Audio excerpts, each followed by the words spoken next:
Okay, so let's talk about how my photography is going and things I've realized along the way in my journey as a photographer.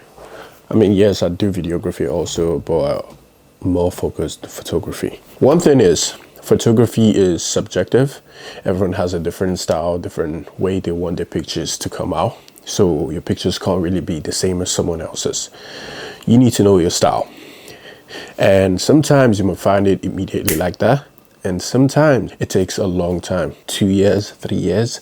You just need to find your style. So since we're talking about style, I think that's one major thing that I had to find a lot when it comes to my photography. I do a lot of photographies. I do weddings, fashion, events, street photography. I do all of it. But while doing all this, if someone asked me what's my niche in photography, the first answer I would give is fashion and portrait photography, because that's what I love doing. For the past 5 years now, I've been doing that. I became a full-time photographer, I think, a few years ago. What I'm trying to say is, know your style, know your niche, know what you want your photos to feel like. And talking about what you want your photos to feel like, that is the whole point of this video, because I'm going to talk about things I've realized that had made me a better photographer. Number one, it doesn't have to be perfect. So I know when I started photography, I've seen a lot of higher photographers post pictures and it looks like picture perfect and everything. And I'm like, ooh, I want my photos to look like that. So every time I edit, and I take my photos and I take their photos and I look at it, I'm like, oh, it's not like this person, so it's not perfect. And then I just don't appreciate the art on the effort I've put into my pictures. And then I'm like, oh yeah, I need to redo it. I need to do this. I need to do that. Don't do that, because that would always kill your vibe. And again, comparison is the killer of joy. I think that's the way to say it. Probably. But yeah, don't always compare pictures. No picture is perfect. There's nothing perfect in this world, so your picture doesn't have to be perfect. Yes, you may see someone else's style and you want it to be as close as that, but you can never get the same result as anyone else. You might take the same photo at the same focal length, at the same lighting, you would never get the same result. That's just the way life is. Nobody's perfect. So that's one thing I've learned, is it doesn't have to be perfect. Two is understand lighting. Photography is lighting. Anything you do is lighting. When it comes to filmmaking, photography, this whole setup is lighting. My room is very small, but the way I light it up now, you'll think, oh, it's a big studio. No, it's not a big studio. It's just a small space. So learn lighting. Lighting is very important when it comes to photography and videography. And I do that a lot. I learned a lot of lighting. Like, I would be in my room, turn on my light and just see how it would look. And that's one thing I do before I shoot, is I try lighting techniques before I go for my shoot. So that way, when I get to my shoot, I just remember what I did with myself in my room. Anyways, yeah. So lighting is one major thing you need to know in photography and videography. So thirdly, one of the things that's improved my photography and I've realized is you can't always do it alone. Yes, what does this mean is, we as a photographers, also because you're not established yet, we tend to do everything ourselves. Like, oh, I want to do a photo shoot, which is a personal project. You get the stylist, you are the stylist, you are the creative director, you are the photographer, you are the videographer for the BTS and all. And because of that, you wouldn't realize, but it limits your ability to do your photography fully. So always remember, you can't do it alone. Always try to look for someone that could help when it comes to doing that, like working. I realized getting a stylist or creative director or makeup artist helps me in my process as a photographer than having to think about it myself. So always remember, you can't do it alone. Just feel like this, okay, I have a shoot I want to do. Think about the ideas. Yes, you might be a fashion person. For me, I am a fashion person. I love fashion a lot. But when I have a shoot, I don't really think I could do that stylist part myself. So I would always try to look for a stylist. And that is very important. You can't do it yourself. And one of the major things I've seen along the way is also that gives you like a division of labor. So while the stylist is doing their own thing, you could do your own thing. And I practice a lot with myself. So I've had the chances of, oh, whatever the stylist is doing their own thing in a separate room, I just hop in front of the camera and I take photos. And in a way, this also helps the photo shoot, because when they're doing that, I experiment with myself as the model. And I just take photos, try a lot of poses, and I see what works. I check the pictures. If that works with me, once the model is back, I just tell them to do the same thing. So easy. You're just using yourself as a test subject. And when you're showing a model, very important is always ask your model what's their favorite part. Hear me out. Yes, you're the photographer, you have the creative idea in your head and you think this would work. True. But we're also humans. Everyone loves a certain part of their face or their favorite look. So if you're showing a model and you're just taking photos, yeah, it looks good, that's fine. Some models might be like, I don't like this angle, or I don't like my pictures from below because of, I don't know, double chin. So first thing I would always say is ask your model, what's your favorite angle? This or this. If they tell you that favorite angle, work towards that angle. So what this does is showing the model you care about their opinion and you care about how they look, and it's not just about you. And this relaxes the environment because they're like, okay, he wants to know what my opinion is on this shoot, and then just go with that. Yes, you might shoot from a different angle that they don't like, but always try and get what they have to say about certain angle. The fourth one, and this is one of the most important one I've actually adapted to and has helped me a lot, is the time you spend on a picture doesn't determine how good the picture would look.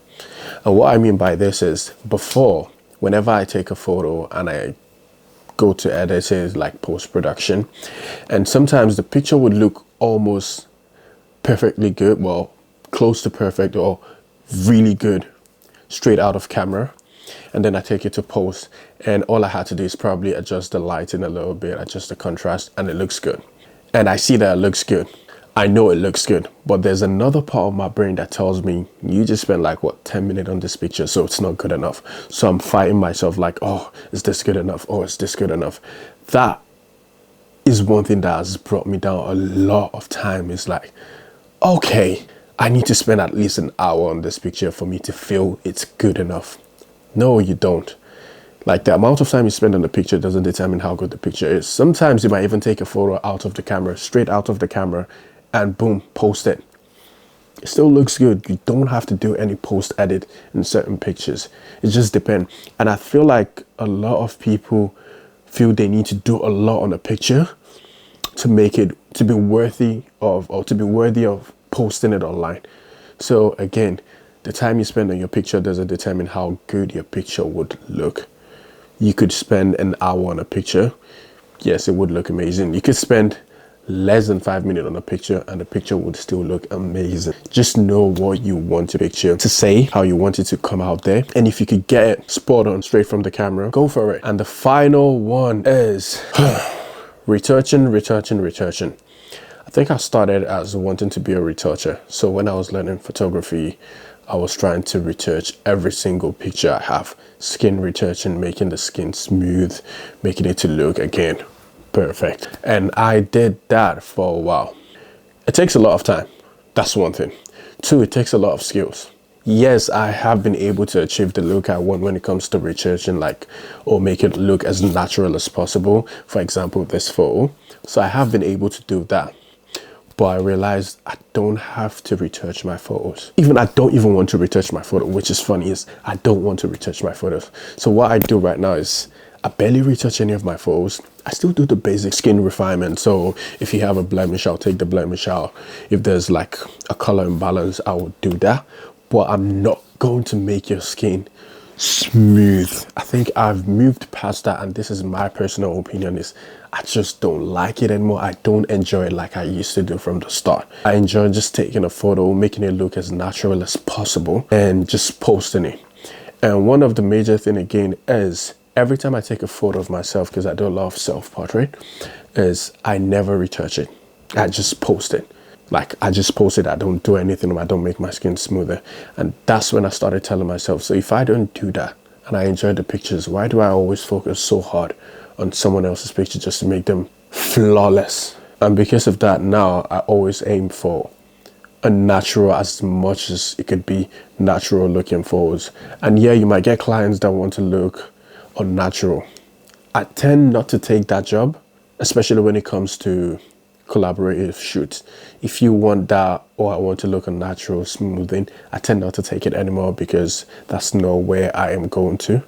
Now I'm always saying, okay, I keep my photos natural. I'm not going to make you flawless. Yes, I'm going to clean some of the imperfections, but I'm not going to make you flawless. And yeah, if you know all these 5 things, I'm not saying these are the major keys to being a better photographer. These are what have to work for me. But if you know all this stuff, I think you're ready to go. Let's just go, kill that photography scene. So this is a bonus tip, is shoot yourself. Hear me out. Shoot yourself. Okay, take a photo of yourself. That came out wrong. Don't shoot yourself. Take a photo of yourself. Why did I say this? Is a lot of people say, oh wow, you're doing self-portrait, it doesn't really add to your photography. I have heard that personally. They're like, oh yeah, self-portrait is good, but it doesn't do anything to your portfolio and everything. That's a lie. I can list loads of things self-portrait would do for you, but I would say one of the major things is it makes you learn what you were gonna do if you get a paid gig. Improves your skills, so you could use yourself as a test subject and just do anything you want to, like anything. No one's gonna know, no one's gonna blame you, and no one would see it if you don't post it. That's 2. 3 is it also builds your confidence being in front of the camera. This could be either talking, this could be either just, because we as photographers, we're always behind the scene, but sometimes you would get that one friend that's like, haha, guess who's in front of the camera now? And they were like, stop, Joe, stop it. No, now when someone pulls out a camera, you're like, yeah, man, just get that shot. Dude, so yeah, take a photo of yourself, do a self-portrait, and that's it. Thank you for watching this video, and hopefully I'll make more. Please support this video by liking, following me on YouTube, and yeah, thank you. Whoa, this was hard. I can't believe I just sat here talking through this video. There was no cut. I mean, I'm going to cut it, but I spoke all through the video. That is wild, because I'm always scared of talking. But yeah, so that's it.